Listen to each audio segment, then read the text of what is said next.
Hello everyone, this is Vortex, and welcome back to another episode of Let's Play Final Fantasy I. In our last episode, the Warriors of Light met with the King of Cornelia Castle, and the King told them about his daughter, Princess Sarah, who was abducted by an evil knight named Garland. Apparently Garland has fled with the princess to the north of Cornelia Castle and has taken her to a place called the Chaos Shrine, so it's going to be up to our fearless heroes to go beat up Garland and rescue the princess and bring her safely back to the castle. And if they're successful in doing so, the king will reward them by constructing a bridge. That's right, they're not going to be rewarded with a massive amount of gil. They're going to be rewarded with a simple bridge, but that will come in handy a little bit later. So before we go traipsing off after Garland, we're going to need to purchase some new weapons and armor and even new magic for our characters. And we'll also want to spend a little bit of time building up their levels just a little bit. So let's start off by visiting the town of Cornelia first. And we'll visit with the good folk of this small little burg. If we talk to this pretty young lass, she says this is Cornelia, the city of dreams. And Cornelia also has an inn. You can pay a little bit of gil to stay at the inn, and you can recover your HP and MP that way. And if you're a newbie to the Final Fantasy series, you can visit with these four old men who will offer you some beginner advice on different topics, so feel free to chat with them should you so desire. Well, let's head up to the north, to the town square, and here we will meet a dancer.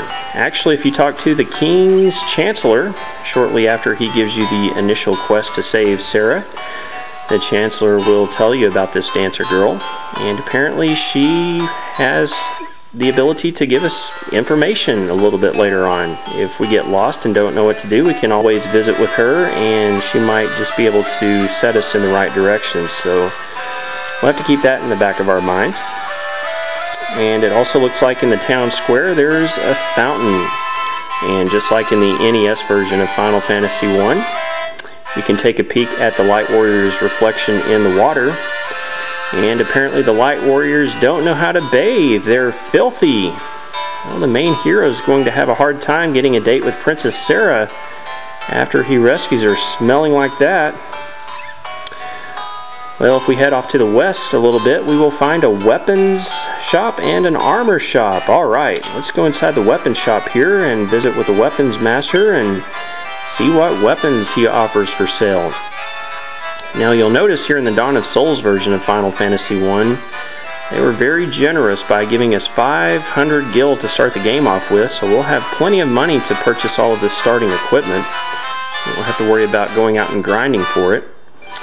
Well, looking through the wares here, looks like we have the ability to purchase a nunchaku. That would be a good starting weapon for a monk, if you have one in your party.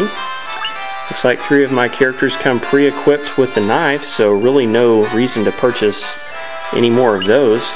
Now the staff will actually increase Cloud's and Vivi's attack power just a little bit, but at least in Vivi's case, that would take his accuracy way down, so I'm not going to bother purchasing one of those. But I do want to get 2 rapiers, which are swords with a slender blade, for the low price of 8 gil apiece. I'm going to get one for Cloud and one for Locke, and I also want to get 1 hammer for my white mage Lena. So let's go ahead and equip that good stuff. We'll replace Cloud's knife with the rapier, which will take his attack power up to 14 from 10. It will take his accuracy down just a little bit though. Let's do the same for Locke. Take his attack power up to 11 from 7. And we'll equip the hammer on Lena and take her attack power up 3 points to 11. Now you'll notice if I were to equip the staff on Vivi, that would take his attack power up 1 point, but that would take his accuracy down quite a bit. So I think I'll just leave that knife equipped on him for now. So I'll sell all that old equipment off screen and get just a little bit of gil back, but not much. But every little bit helps, I guess. Well, let's talk to the armorer next and see what wares he offers for sale.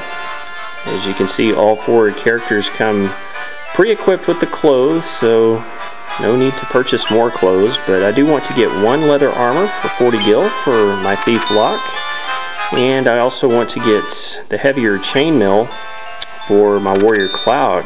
So that's going to cost me 65 gil there. So I'm going to go ahead and equip the chainmail on Cloud, and wow, that will take his defense up a whopping 14 points from 1 to 15, but you'll notice it will take his evasion down quite a bit, naturally being heavier armor. And yep, also want to replace Locke's clothes with the leather armor, and that will take his defense up 3 points from 1 to 4. Now, unfortunately, we can't purchase any new armor for our mages in this shop, but they'll be finding new armor as they progress through the game. If we talk to this soldier, he says, restore the crystals to grace. Yep, the Light Warriors are going to be spending a majority of the game doing just that. And if we investigate this well, the game says it's a well. It looks like you could climb inside, but you can't. Really?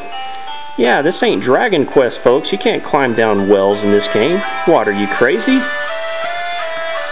Yeah, this little lady tried to run away from me, but I actually catch up to her, and she says, oh, please, you must rescue the princess. Yeah, she's worried about the princess. Don't worry, we'll rescue her very soon. Well, here in the northwestern corner of town, we've got some magic shops we can visit. There's a white magic shop and a black magic shop. So let's start off by visiting the white magic shop first. Now you can pick 3 out of the 4 spells for your white mage. Yeah, unfortunately you can't purchase all 4. You can only pick 3 at a time, so I definitely want to get the cure spell for Lena, and I definitely want to get the DS spell as well. That will deal damage to all undead foes, and that will definitely come in handy. Now I get to pick from the Protect and the Blink spells. Protect will raise one ally's defense, while the Blink spell just raises the caster's evasion. So actually Protect would probably be more useful, so I'm going to go ahead and purchase that one for Lena. Now, if you change your mind a little bit later and decide you want to purchase a different spell, you can always use the discard option at the top of the screen to forget one spell, and then you can come back and repurchase another spell a little bit later, so that comes in handy.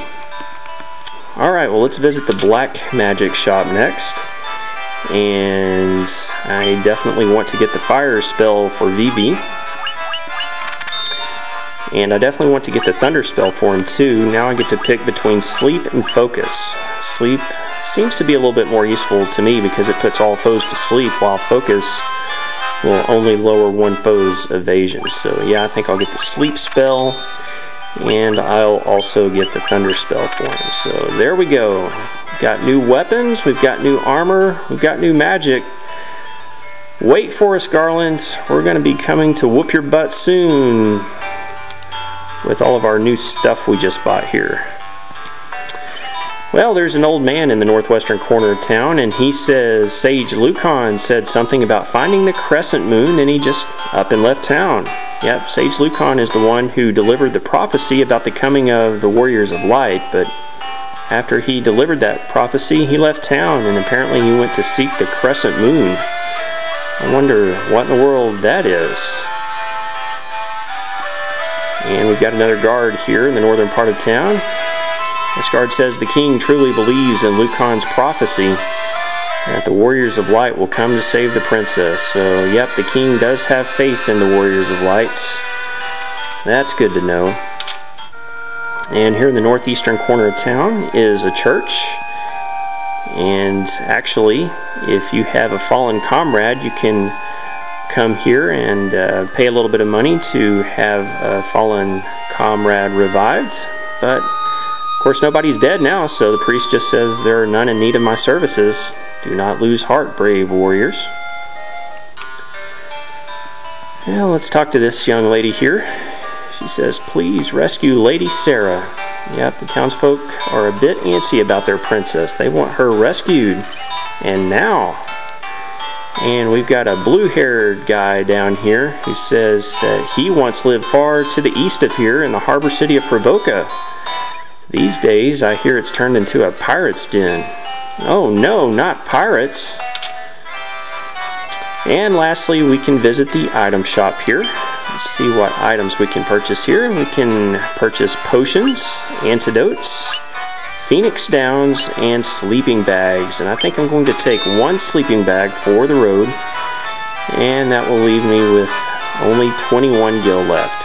So I'll be earning more gil as I fight my way through battles. And speaking of battles, we want to fight our very first battle of the game here and raise our levels up a little bit before we go after Garland. Everybody starts off, of course, at level 1, and they gain experience points by defeating monsters in battle, and after a set amount of experience points, they'll level up. And you can always check to see how many points are needed to reach the next level. In this case, everybody needs 14 points to reach level 2. So let's get busy here. Let's fight our first battle of the game and earn some experience and a little bit of gil too. So we'll just walk around in the forest on the outskirts of town, and we eventually encounter 3 goblins. Now here in the first Final Fantasy game, you don't have to worry about enemies attacking you immediately. You get to pick and choose your battles. It's turn-based, so I'm going to have Cloud use his newly acquired rapier on that top goblin. We'll have Locke attack the middle goblin. Let's have Lena demonstrate her protect spell on herself, and I guess we can have Vivi try to put the goblins to sleep. There's the sleep spell in action. Pretty cool animation. Now the bottom one goes to sleep. 2 on the top are still fighting.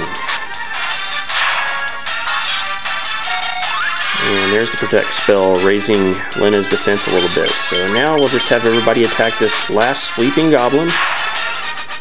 And the accuracy is pretty high in this game, so they all hit. Seems like in the NES version of Final Fantasy I, characters miss a lot during the opening battles of the game, but not in this one. We earned 4 experience points and 18 gil, so only about 10 more experience points are needed to level up to level 2. Now, incidentally, in the Dawn of Souls version, you can check the config menu and you can find a bestiary available in this game. And of course, through this Let's Play series, I'll be going through and finding all 195 monsters that are available in this game. So that's kind of a cool added feature in the Dawn of Souls version, is the bestiary. And entry number 1, of course, is the goblin. After you find a new monster, its entry will appear in the bestiary, and you can peer at all of its statistics. You can see the goblin only has 8 hit points and pretty low stats, pretty low attack, accuracy, defense, and so forth. And occasionally enemies will also drop treasure. Now the goblin isn't one of those enemies, but when certain enemies drop treasure, you can see what their particular treasure drops will be. Some enemies will drop very nice treasure, especially as you get towards the end of the game. So we'll be checking through that bestiary as we progress through the game. Well, that's going to be about all the time we're going to have for this episode of Let's Play Final Fantasy I. Between now and the next time we meet, I'm going to work to get all the Warriors of Light up to about level 3. That shouldn't take too much time. And then from there, we will go after Garland in our next episode. So thank you very much, everyone, for watching today's video. This has been Vortex, your host. I hope y'all all have a great day, and we'll see you again next time.